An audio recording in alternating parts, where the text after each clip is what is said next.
की जो ज़मीन है, मैं बताना चाहूँगा आपसे कि ये 200 एकड़ जो ज़मीन गवर्नमेंट ने अलॉट किया है, ये मानू की रजिस्टर्ड ज़मीन है। इसको कोई हुकूमत ले नहीं सकती। बाद आपने रोड सेफ्टी अवेयरनेस पे बहुत सारे काम किए। छोटा हादसा होता है और चूंकि हेलमेट हम नहीं पहनते हैं, गिर जाते हैं मोटरसाइकिल से, तो सर पे चोट लगती है, ऑन द स्पॉट डेथ होती है। ज़रुद्दीन से आपके बहुत अच्छे रिश्ते हैं।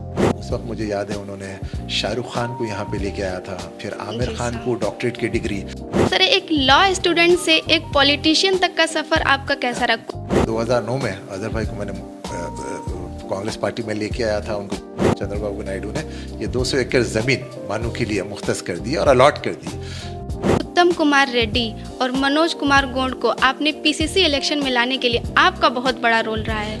आज आपके जो मौजूदा वाइस चांसलर है जनाब सैयद आइनुल हसन साहब, माशाल्लाह से अभी हाल ही में उनको पद्मश्री अवार्ड से भी नवाजा गया है। जी सर, आप मानू को आगे चल के कहाँ देखना चाहते हैं? मैं देखना चाहता हूँ कि हार्वर्ड, ऑक्सफोर्ड, उस लेवल पे। आदाब नाजरीन, department of mass communication and journalism के डिजिटल प्लेटफॉर्म MCJ मानू में आपका खैर मकदम है। मैं हूं आपकी होस्ट लाइबा सालिम और आप देख रहे हैं हमारा खास पॉडकास्ट उर्दू मीडिया 2.0। आज हमारे साथ एक ऐसी शख्सियत मौजूद हैं जिन्हें इंट्रोडक्शन की कोई ज़रूरत नहीं, लेकिन उनका सियासी सफ़र, उनके लाइफ एक्सपीरियंसेस और समाज के लिए उनका डेडिकेशन काफ़ी इंस्पायरिंग रहा है। मिस्टर खलीकुर रहमान साहब, कांग्रेस के जाने माने लीडर और यूथ अगेंस्ट स्पीड के फाउंडर। सर, आपका हमारे पॉडकास्ट उर्दू मीडिया 2.0 में बहुत बहुत इस्तकबाल है। आपने हमें अपना कीमती वक्त दिया, उसके लिए बेहद शुक्रिया। सबसे पहले मैं आपके जो नाजरीन है उनकी खिदमत में सलाम और आदाब पेश करना चाहता हूँ और नमस्कार कहना चाहता हूँ और गुड मॉर्निंग या गुड आफ्टरनून, जिस मुल्क में भी वो देख रहे हैं, जो भी वक्त होगा उसके हिसाब से। और मैं समझता हूँ कि ये मेरी खुशकिस्मती है कि आज मुझे यहाँ पे MCJ डिपार्टमेंट, जो मेरे दिल के बहुत ही करीब है और वैसे मानो यूनिवर्सिटी है, उससे भी मेरा एक बहुत पुराना जज्बाती ताल्लुक़ है। और यहाँ के इसके जो डीन है और इसके जो फाउंडर है इस डिपार्टमेंट के, मेरे बहुत ही ख़ास दोस्त जनाब एहतशाम साहब। और जब मुझे आपका फ़ोन आया तो मुझे इंतहाई खुशी महसूस हुई और मुझे ये भी एक एहसास हुआ कि इतने दिन के बाद मुझे मानू में आके, मानू के प्लेटफॉर्म से ख़ास तौर पर उसके जो जर्नलिज़म का जो डिपार्टमेंट है, कम्युनिकेशन, मास कम्युनिकेशन जर्नलिज़म का, उसके पॉडकास्ट में मुझे आके कुछ बोलने का मौका मिल रहा है। और इस मौका देने के लिए मैं MCJ मानू का डिपार्टमेंट का और ख़ास तौर पे नौजवान पॉडकास्टर जो मेरे सामने बैठी है लाइबा सालिम का मैं शुक्रिया अदा करना चाहता हूं। और मुझे उम्मीद है कि हमारा जो पॉडकास्ट बहुत ही दिलचस्प रहेगा और थोड़ा, क्योंकि जिस तरीके के सवालात आप मुझसे पूछने जा रही है और ये आप पे है कि जो आप सवालात जो भी पूछना चाहे आप पूछ सकते हैं। Thank you so much sir. Sir, मेरा सबसे पहला सवाल ये रहेगा कि अगर आप अपनी ज़िंदगी को शुरू से याद करें तो आपका बचपन कैसा था? कुछ ऐसे मोमेंट्स या कुछ ऐसी कहानियाँ जो आज भी आपके दिलों में एक अच्छी याद बन के हैं, उसके बारे में आप। देखिए, जैसा आप जानते हैं, बचपन सबका तकरीबन वही होता है, क्योंकि जब छोटे हम होते हैं तो हम सब में बचपना होता है। जी सर। और वो बचपने में, क्योंकि मेरा जो पैदाइश हुई है, मेरी जो पैदाइश एक समाजी और सियासी घराने में हुई है, क्योंकि मेरे दादा जान जो थे उस वक्त के बहुत ही जाने माने एक वकील हुआ करते थे और फिर उन्हें मौका भी मिला था पंडित जवाहरलाल नेहरू, मौलाना अबुल कलाम आज़ाद के साथ काम करने का। और फिर वो मेरा ताल्लुक़ कोड़ंगल से है जो ज़िले महबूब नगर में उस वक्त हुआ करता था। और फिर उसके बाद मेरे वालिद मोहतरम जनाब मोहम्मद खलील रहमान साहब, वो भी एक जाने माने वकील भी थे पेशे से। फिर उन्होंने जब सियासत में क़दम रखा तो उन्होंने अल्लाह के फजल व करम से समझिए उन्हें मेंबर ऑफ़ पार्लियामेंट बनने का मौका मिला और फिर क़रीब 2 टर्म के लिए वो राज्यसभा में रहे।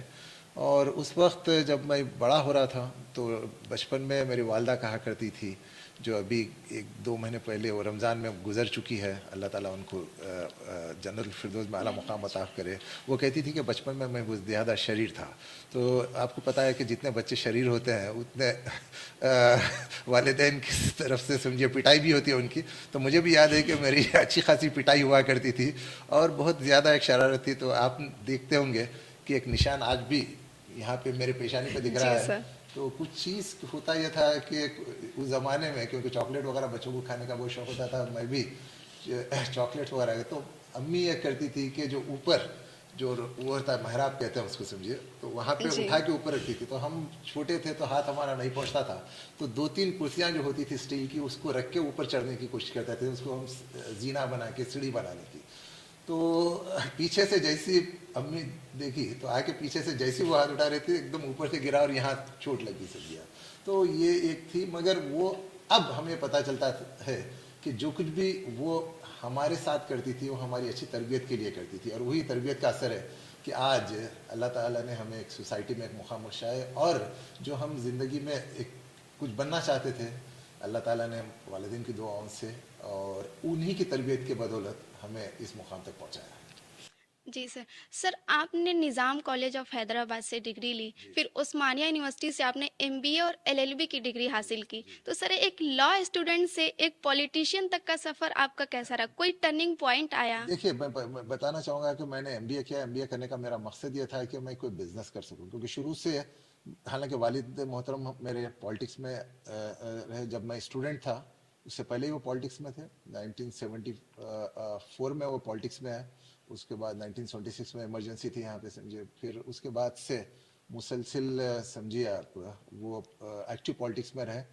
तो मेरा उस वक्त, हालांकि पॉलिटिक्स से बहुत ज़्यादा मेरा लगाव था, और जब मैं कॉलेज में था तो कॉलेज में भी मैं स्टूडेंट्स यूनियन वगैरह में बढ़ चढ़ के हिस्सा लिया करता था। मगर मेरा एक मकसद ये था शुरू से कि पॉलिटिक्स को मैं अपना प्रोफेशन ना बनाऊं, क्योंकि ये होता है कि जब आप प्रोफेशन, जब कोई चीज़ को बनाते हैं तो वहाँ से फिर आप अपनी कमाई का जरिया ढूंढने लगते हैं। तो मेरा मकसद ये था कि मैं पॉलिटिक्स को अपना प्रोफेशन ना बनाऊं और मेरे अपने कमाई का जरिया वहाँ से ना बनाऊं। तो इसलिए मैंने एमबीए किया खास तौर पे, और एमबीए करने के बाद फिर मैंने अपनी एक फार्मा यूनिट यहाँ पे शुरू की, हैदराबाद से करीब जहीराबाद एक मुकाम है वहाँ पे, और माशाल्लाह से अच्छी। फिर उसके बाद जैसे प्रोडक्ट्स है, बिस्लरी है, बिस्लरी को हमने उस वक्त आंध्र प्रदेश हुआ करता था, आंध्र प्रदेश में हमने लेके आया, हमने अपने प्लांट लगाए। फिर उसके बाद गोदरेज ब्रांड हमने इंट्रोड्यूस किया, जो एफएमजीसी में फास्ट मूविंग कंज्यूमर गुड्स के तौर पे जाने जाते हैं पूरे। तो उसको फिर उसके बाद जब मैंने देखा कि बिजनेस माशाल्लाह से अच्छा मेरा सेट हो चुका है, अब उसके बाद फिर मैंने समझिए एक्टिव पॉलिटिक्स में, फिर हालांकि ऐसा नहीं था कि मैं जब बिजनेस कर रहा था तो पॉलिटिक्स में था, मगर उतना ज्यादा एक्टिव नहीं था। फिर उसके बाद 2004 से फिर मैंने एक्टिव पॉलिटिक्स में वापस आया मैं। हाँ, फिर उसके बाद फिर मैंने 2013 में एलएलबी फिर मैंने ज्वाइन की, समझिए, ओके सर। क्योंकि मैं ये चाहता था कि जब आप पॉलिटिक्स में है तो आप, चूंकि मेरे दादा भी वकील थे पेशे से, मेरे वालिद भी वकील थे, तो मेरे दिल में भी ये ख्वाहिश थी कि मैं भी लॉ वकील। करूं। तो इसकी वजह से 2013 में मैंने ज्वाइन किया। और जब कभी भी आप एक law, as a law student, खासतौर पे जब आप पॉलिटिक्स में रहते हैं, जब सियासत में रहते हैं, तो आपके जो सोचने का अंदाज होता है और वो एक वसी हो जाता है, और कोई भी चीज़ को आप एक कॉन्स्टिट्यूशन के नज़र से देखते हैं आप, तो वो बहुत ज़्यादा इम्पोर्टेंट है, क्योंकि हमारा जो एक ईखान है ख़ास तौर पे डेमोक्रेसी में, तो वो कॉन्स्टिट्यूशन है।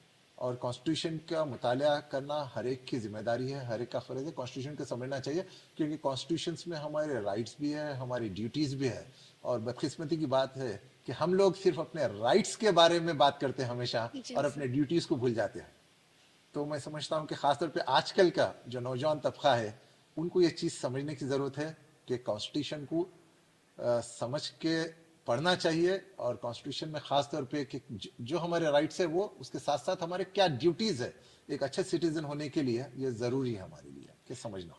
सर आपने जैसे बताया कि आपके वालिद मोहतरम भी सियासत में थे, तो जी। जब सब सब आपने जब सियासत में कदम रखा, तो क्या कोई ऐसी मुश्किलें आई जो आप क्योंकि आप एक लॉ स्टूडेंट थे, जी। फिर आपने सियासत में कदम, तो ऐसी क्या मुश्किलें आई और उस मुश्किलों से आपने सामना कैसे किया, उससे बाहर कैसे निकले आप? मैं ये आपसे कहना चाहूँगा कि देखिए, एक बहुत बड़ा एडवांटेज ये हुआ था मुझे, क्योंकि मेरे वालिद एक बहुत इस्टेब्लिश्ड पॉलिटिशियन थे, जाने माने पॉलिटिशियन थे, और अच्छे ओहदे पे थे उस वक्त। तो मुझे कोई ज़्यादा मुश्किलात दरपेश नहीं आई। ये तो मेरा जो सफ़र रहा है, जो मतलब बहुत ही आसान रहा है, और क्योंकि एक्सेप्टेबिलिटी काफ़ी वो रही। और ये होता है कि मैं एक चीज़ कहना चाहता हूँ कि अगर डॉक्टर का अगर बेटा है, तो वो आधा डॉक्टर होता है, क्योंकि घर में जी जब सर। बचपन से जब बड़ा होता है, डाइनिंग टेबल से लेके हर उस पे मतलब मेडिसिन की बात होती है, तो उसी तरीके से अगर वकील का बेटा हो तो वो आधा वकील होता है। तो सियासतदान का अगर कोई बेटा हो या बेटी हो, तो घर में चूंकि सियासी माहौल होता है आपके पास, समाजी यानी सब्जेक्ट पे बातचीत होते रहती है, सियासी सब्जेक्ट पे, तो सियासी और समाजी सूझबूझ जो है और जज्बा जो है वो आपके अंदर बचपन से ही आ जाता है, समझिए आप। तो इसकी वजह से बहुत ही आसान रहा है माशाल्लाह से, समझिए। और मैं कह सकता हूँ कि I been very lucky in that case. Sir हमने आपकी ट्विटर यानी एक्स जी पे एक पोस्ट देखी थी जिस पे आपने गोलकुंडा फोर्ट जो हैदराबाद में जी। है उस पे आपने महात्मा गांधी का स्टेच्यू लगाने की बात कही थी जिससे आपके बेटे मोहतरम ने डिज़ाइन किया था। सर उसकी क्या कहानी है? देखिए, हमारे जो चीफ मिनिस्टर है रेवंत रेड्डी साहब, वो मूसी जो रिवर रिवर फ्रंट जो बड़ा प्रोजेक्ट है, तो उसको कंप्लीट अभी इम्प्लीमेंटेशन के लिए बात हो रही है, और वो अभी उन्होंने शुरू भी कर दिया है। तो वहाँ का जो डिज़ाइन वगैरह है काफ़ी फॉरेन आर्किटेक्ट्स ने अब किया है।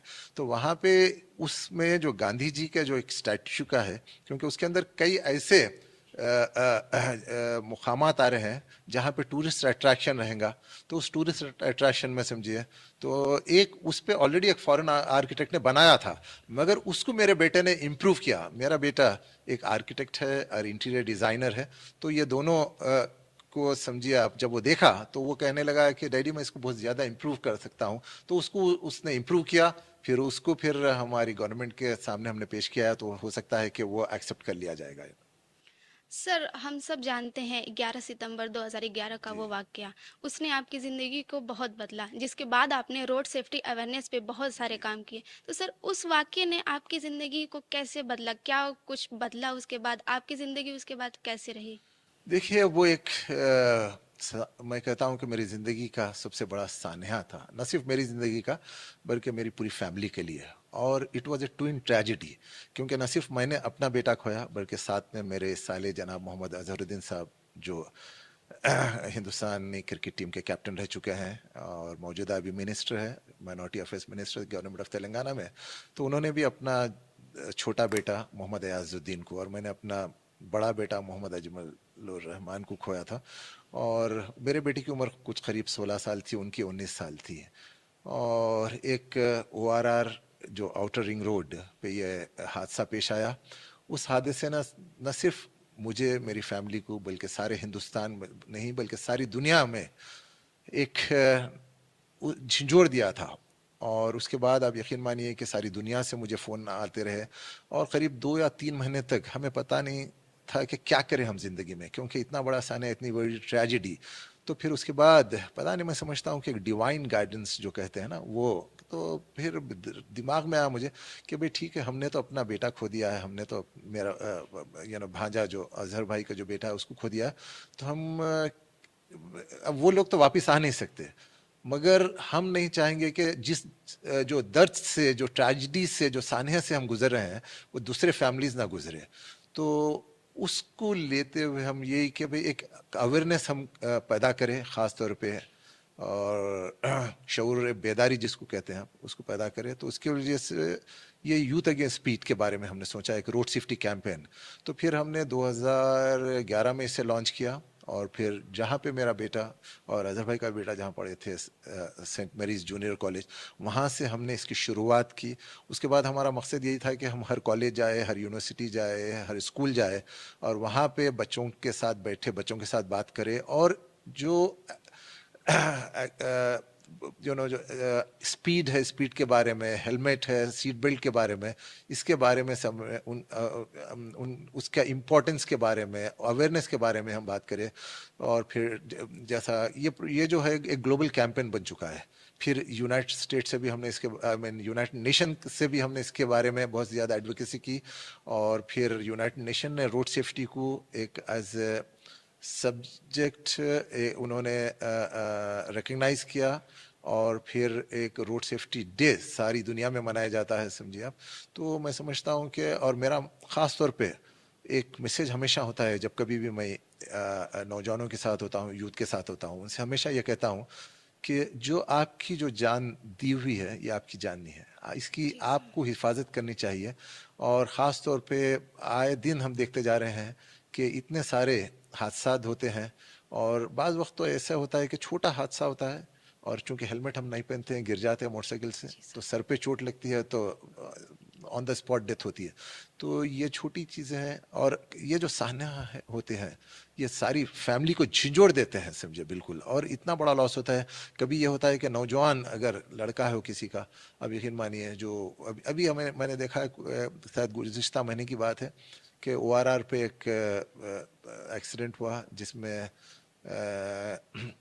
दो लड़कियां और दो लड़के जा रहे थे। जी। तो हाँ, तो गाड़ी हालांकि तेज रफ्तारी के साथ वो लोग चला रहे थे, सामने एक टेम्पो ठहरी हुई थी, उनको पता नहीं चला, वो इस स्पीड में जाके मार दिया। तो फिर उसके बाद दो तो ऑन द स्पॉट मर गए, दो बहुत सीरियस रहे।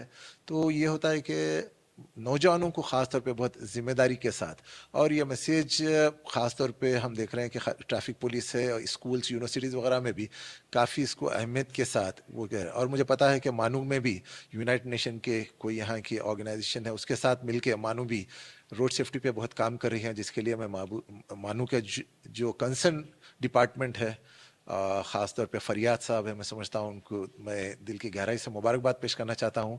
और मेरी ये ख्वाहिश है कि मैं भी उस रोड सेफ्टी कैंपेन का हिस्सा बनूँ मानू का। जी सर। सर, जैसे आपने बताया कि अज़हरुद्दीन से आपके बहुत अच्छे रिश्ते हैं। उनसे उनसे हमने बहुत बार कहते हुए सुना है मीडिया में कि उनका जो पॉलिटिक्स में कदम है, आपका बहुत बड़ा रोल रहा है उनको पॉलिटिक्स में लाने में।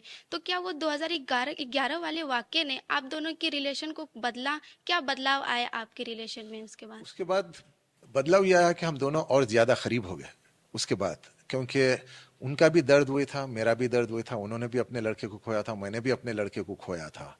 और फिर उसके बाद, हाँ, ये बात सही है कि 2009 में अजहर भाई को मैंने कांग्रेस पार्टी में लेके आया था, उनको ज्वाइन करवाया था। 19 फरवरी 2009 की बात है। फिर उसके बाद उनको मुरादाबाद लेके गए, हम मुरादाबाद से चुनाव लड़वाया, चुनाव जीते वहाँ से वो माशाल्लाह से पहली बार।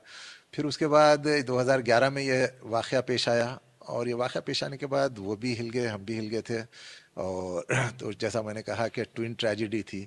इसके बाद ये मीडिया में कुछ इस किस्म की उस वक्त समझिए आप अफवाहें फैलाई गई थी, मगर ऐसा कुछ वो नहीं है। अजहर भाई मेरे बड़े भाई है, हालांकि साले हैं, मगर साले से ज़्यादा वो मेरे बड़े भाई है, समझिए। सर, आप हम सब जानते हैं कि आप यूथ अगेंस्ट स्पीड के फाउंडर हैं। तो जो हैदराबाद में हमने सुना है कि टाइम्स ऑफ इंडिया के अकॉर्डिंग हर रोज़ आम तौर पे 70 क्रैशेस होते हैं। हैदराबाद आईटी हब कहा जाता है। यहाँ पे और दूसरे सूबों से लोग आते हैं अपनी ज़िंदगियाँ सँवारने के लिए।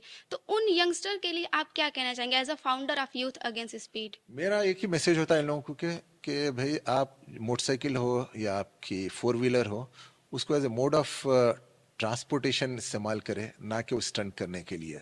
क्योंकि सबसे पहले आपको अपनी ज़िंदगी की अहमियत को समझना चाहिए, और आपको ये समझना चाहिए कि आप अकेले नहीं हैं। आपके घर में आपके वालिदैन हैं, आपकी फैमिली है। आप तो इस दुनिया से चले जाएंगे, मगर आपने कभी ये सोचा है कि आप जाने के बाद आपकी फैमिली किस दर्द से ज़िंदगी जिएगी? और खुदा ना खास्ता अगर परमानेंट डिसेबिलिटी हो जाती है, तो आप ही नहीं बल्कि आपकी फैमिली रोज़ाना आपके साथ मरते रहती है, समझिए। तो मेरा यही मैसेज है ख़ासतौर पे इन लोगों के लिए कि आप ज़्यादा तेज़ रफ्तारी के साथ गाड़ी ना चलाएं, और ख़ासतौर पे जो रोड के जो कवानीन हैं उसको फॉलो करें आप। सर, आपके वालिद मोहतरम ने मानू को हैदराबाद लाने में उनका एक बहुत बड़ा रोल रहा है। तो सर, आप मानू को आगे चल के कहाँ देखना चाहते हैं? हाँ हाँ, मैं ये बहुत अच्छा सवाल आपने किया है। और अभी मैं आपसे कह रहा था मेरे इनिशियल रिमार्क्स में कि मानू से एक मेरा जज्बाती ताल्लुक़ है, इसलिए कि जब मेरे वालिद मोहतरम पार्लियामेंट में थे, मानू एक्चुअली जा रही थी भोपाल। उस वक्त के HRD मिनिस्टर हुआ करते थे अर्जुन सिंह साहब। तो मेरे वालिद मोहतरम ने 10 साल तक मुसलसिल पार्लियामेंट में लड़ाई की, क्योंकि वो हैदराबाद लाना चाह रहे थे मानू को। और फिर आखिरकार वो कामयाब हुए। जब IK गुजराल साहब आए, तो उस वक्त यहाँ पे जो चीफ मिनिस्टर थे N चंद्रबाबू नायडू साहब है, जिसका मैं शुक्रिया अदा करना चाहता हूँ इस पॉडकास्ट के ज़रिए, कि उन्होंने ये 200 एकड़ ज़मीन उस वक्त मेरे वालिद मोहतरम के रिप्रेजेंटेशन पे उन्होंने ज़मीन अलॉट की यहाँ पे। और उसके बाद क्योंकि IK गुजराल साहब ये कह रहे कि खलील रहमान साहब, इसको हम हैदराबाद बिल्कुल लेके आएंगे, मगर ज़मीन कहाँ है यहाँ पे? फिर जैसे ही उन्होंने कहा, तो वालिद साहब ने कहा कि भाई आप ज़मीन के बारे में फ़िक्र मत कीजिए। तो वालिद साहब फ़ौरन हैदराबाद आए दिल्ली से, चंद्रबाबू नायडू साहब से बात की, और चंद्रबाबू नायडू ने ये 200 एकड़ ज़मीन मानू के लिए मुख्तस कर दी और अलॉट कर दी। और फिर उसके बाद जैसा आप जानते हैं, मानू हैदराबाद में आया और यहाँ के जो पहले जो वाइस चांसलर थे शमीम जयपुरिया साहब, और उस वक्त मुझे याद है कि मानू की एक जो थी पूरी एक पथरीली ज़मीन थी यहाँ पे उस वक्त। तो पहला मानू का जो एडमिनिस्ट्रेटिव जो ऑफिस हुआ इसके करीबी वृंदावन कॉलोनी में है, तो उसको फिर उस वक्त हमने उनके साथ मिलके वो ऑफिस ढूंढा, तो वहाँ से मानू की शुरुआत हुई, समझिए। सर, आपके वालिद मोहतरम का इतना बड़ा हाथ रहा है मानू को हैदराबाद लाने जी। में, लेकिन फिर आपकी सरकार ने 50 एकड़ ज़मीन का जो मसला आया था मानू में, सर उसके बारे में क्या कहेंगे? क्योंकि ये तो यूनिवर्सिटीज़ में आपकी मदाखलत नहीं होनी चाहिए, तो फिर उस पे आप क्या कहेंगे सर? बिल्कुल, आप जो कह रही है मैं 100% आपकी बात से मुतमईन हूँ कि यूनिवर्सिटीज़ हो या तालीमी इदारे हैं, उसमें हुकूमतों की ना तो मदाखलत होना चाहिए ना सियासी मदाखलत होना चाहिए, और सियासत को दूर रखना चाहिए ख़ासतौर पर इस किस्म के। और ये जो मानू की जो ज़मीन है, मैं बताना चाहूँगा आपसे कि ये 200 एकड़ जो ज़मीन गवर्नमेंट ने अलॉट की है, ये मानू की रजिस्टर्ड ज़मीन है, इसको कोई हुकूमत ले नहीं सकती। और ये जो ज़मीन है ख़ास तौर पे, क्योंकि मैंने अखबारात में भी पढ़ा था कि मानू का एक बहुत बड़ा प्लान है यहाँ पे कि मेडिकल कॉलेज और टीचिंग हॉस्पिटल और साथ में आईटी हब वगैरह यहाँ पे क़ायम करने के लिए, जो मैं समझता हूँ कि न सिर्फ मानू के स्टूडेंट्स के लिए बल्कि इस रीजन के तमाम जो भी स्टूडेंट रहेंगे, ख़ास तौर पे माइनॉरिटी कम्युनिटीज़ से ताल्लुक़ रखने वाली और दूसरे भी, उन सब के लिए बहुत ही मददगार साबित होगा।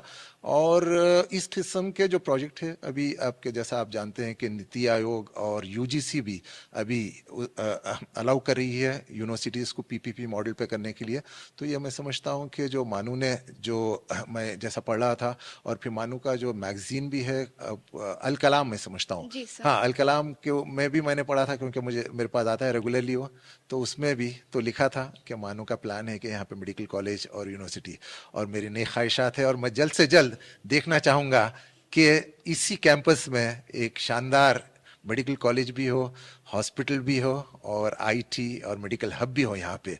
क्योंकि मानू जो है, मैं समझता हूँ कि यूनिवर्सिटी का जो स्टैंडर्ड है, ये नेशनल यूनिवर्सिटी है, और हमको इस स्टैंडर्ड पे लेके जाना चाहिए इस यूनिवर्सिटी को कि जो फॉरेन जो स्टूडेंट्स हैं, जैसा यहाँ से लोग ख्वाहिश करते हैं ऑक्सफोर्ड जाने के लिए, लोग ख्वाहिश करते हैं हार्वर्ड जाके पढ़ने के लिए, उसी तरीके से लोग ख्वाहिश करें कि मानू में हम आए, मानू में हम पढ़े, मानू में हमें एडमिशन मिले, और वो लेवल पे हमको लेके जाने की ज़रूरत है। आज भी मैं समझता हूँ कि मानू में इतने अच्छे कोर्सेस है, मगर अवेयरनेस अभी क्रिएट करने की ज़रूरत है उन कोर्सेज के बारे में।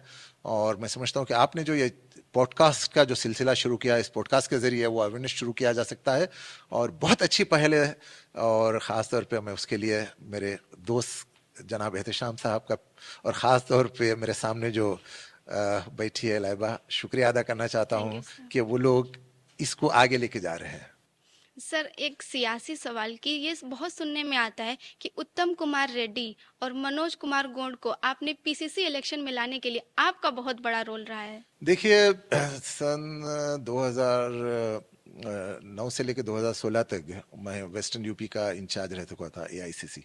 तो उस वक्त मुझे दिल्ली में एआईसीसी के जो टॉप लीडरशिप थे उनके साथ करीबी तौर पे काम करने का मौका मिला। और उस वक्त जैसा आप जानते हैं 2014 में तेलंगाना बनने के बाद हमारी सरकार यहाँ पे चली गई थी, तो बीआरएस की सरकार बनी थी। तो उसके बाद यहाँ पे पोन्नाला लक्ष्मैया साहब यहाँ के पीसीसी प्रेसिडेंट थे। उसके बाद चाह रही थी हमारी पार्टी के भाई एक नए पीसीसी प्रेसिडेंट को लेके आए। तो उस वक्त उत्तम कुमार रेड्डी साहब जो मेरे एक बहुत अच्छे दोस्त भी है और बहुत ही सीनियर पॉलिटिशियन भी यहाँ पे वो, तो और मेरे से काफ़ी करीबी ताल्लुकात है। फिर उनको यहाँ पे पीसीसी प्रेसिडेंट बनाने के लिए हमने वहाँ पे दिल्ली में बहुत कोशिश की, और वैसे वो उनकी पहली काबिलियत थी, और फिर उसके बाद शायद हो सकता है हमारी थोड़ी बहुत जो कोशिशें रही है वो कामयाब हुई। और फिर उसके बाद जब यहाँ पे सरकार 2023 में आई, उसके बाद हमारे जो मौजूदा चीफ मिनिस्टर रेवंत रेड्डी साहब यहाँ के पीसीसी प्रेसिडेंट थे। उसके बाद हमारे पास पार्टी में है कि वन मैन वन पोजीशन वाली बात। तो उसके बाद फिर यहाँ पे पीसीसी प्रेसिडेंट की जब बात आई, तो उसके बाद फिर नए पीसीसी प्रेसिडेंट को यहाँ पे बनाने की कोशिश कर रही थी। तो महेश कुमार गौड़ साहब, जो वो भी मेरे बहुत ही करीबी साथियों में से दोस्त है, तो हमने अपनी तौर पे कोशिश की और माशाल्लाह से वो कोशिश कामयाब रही। उनको तो मैं ये कहना चाहूँगा कि अच्छे लोग अच्छी जगह अगर रहे चाहे वो एजुकेशन इंस्टीट्यूशन हो, चाहे वो कोई पॉलिटिकल पार्टी हो या चाहे सरकार हो, तो अच्छा काम कर सकती है वो। सर, मैं एक बार और ये रिपीट करना चाहूँगी कि आपके वालिद मोहतरम का मानू को हैदराबाद लाने में बहुत बड़ा हाथ है। और आपने भी कई दफ़ा कहा है कि आप मानू से जज्बाती तौर पे जुड़े जी हुए हैं। जी तो मानू के जो तलबा हैं, वो हैदराबादी भी हैं और पूरे ऑल ओवर इंडिया से जी। आते हैं। तो सर, उनके लिए आपके लिए क्या सपने हैं? उनको आगे कैसे बढ़ाना चाहिए? यहाँ पे मुझे बहुत खुशी महसूस होती है कि शहर हैदराबाद जो मैं जहाँ पे मानू है, और आज आपके जो मौजूदा वाइस चांसलर है जनाब सैयद आइनुल हसन साहब, माशाल्लाह से अभी हाल ही में उनको पद्मश्री अवार्ड से भी नवाजा गया जी है, सर। जो हिंदुस्तान का एक बहुत बड़ा ऑनर है, जिसके लिए न सिर्फ मानू बल्कि मानू के जितने तलबा तालिबात है, पूरी फैकल्टी है, और शहर हैदराबाद के लिए एक बहुत बड़ा एजाज़ है। और वो इंतहाई काबिल तरीन शख्सियत है, माशाल्लाह से जेएनयू में थे, पर्शियन डिपार्टमेंट को हेड करते थे, और मैं समझता हूँ कि उन्होंने भी करीब मैं समझता हूँ 2020 या 21 में वो यहाँ पे 21 में आए जहाँ तक मेरा ख्याल है। उसके बाद से काफ़ी बढ़ चढ़ के वो यहाँ पे समझिए जो एक्टिविटीज़ वगैरह है, और एक विजनरी शख्सियत है उनकी। तो तो मेरा यही है कि यहाँ पे सारे हिंदुस्तान के बच्चे यहाँ पे इस कैंपस में मौजूद है। तो ये एक बहुत अच्छा वो है कि हमारे यहाँ जो कल्चर है, ख़ास तौर पे जो नॉर्थ और साउथ को जो डिवाइड करता है, ये यूनिवर्सिटी मैं समझता हूँ कि उसको ब्रिज कर सकती है।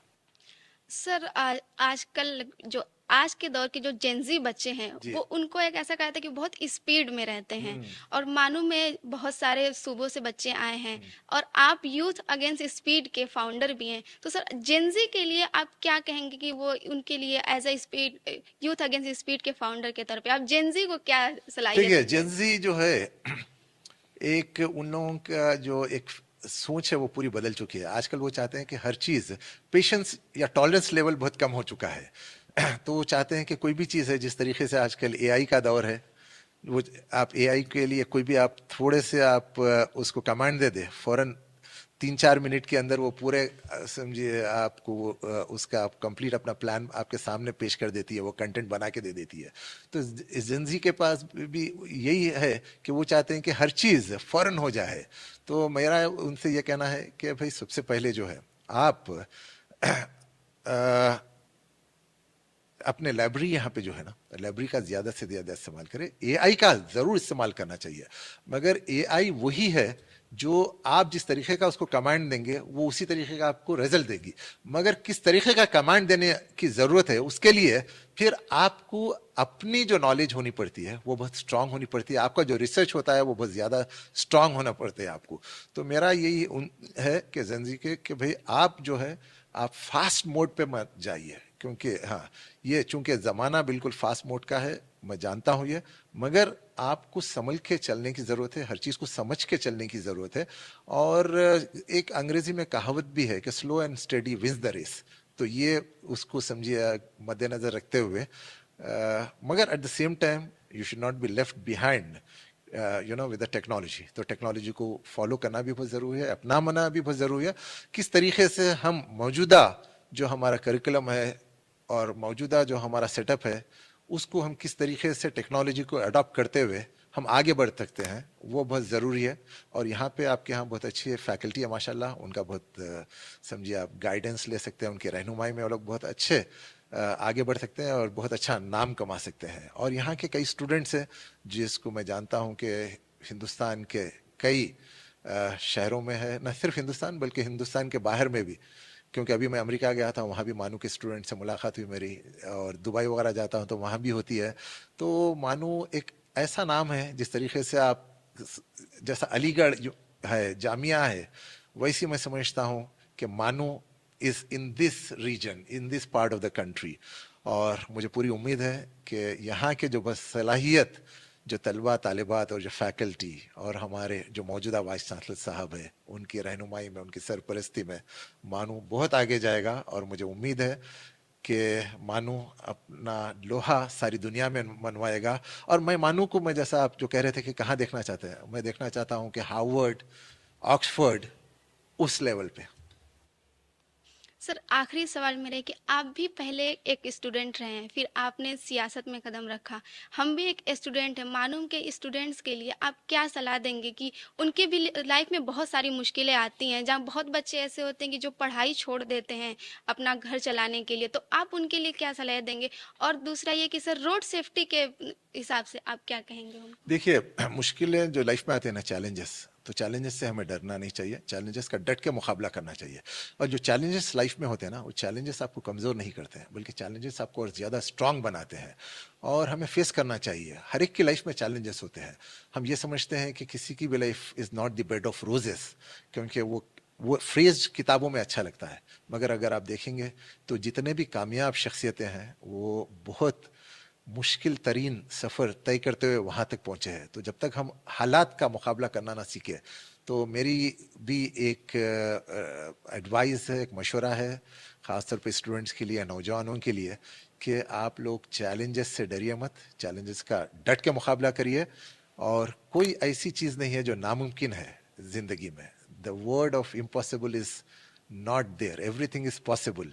हमें वो वो अज़ाइम, वो अज़्म हम में लेके आना चाहिए, वो अज़ाइम हम में उतारना चाहिए, तब हम कामयाब होंगे।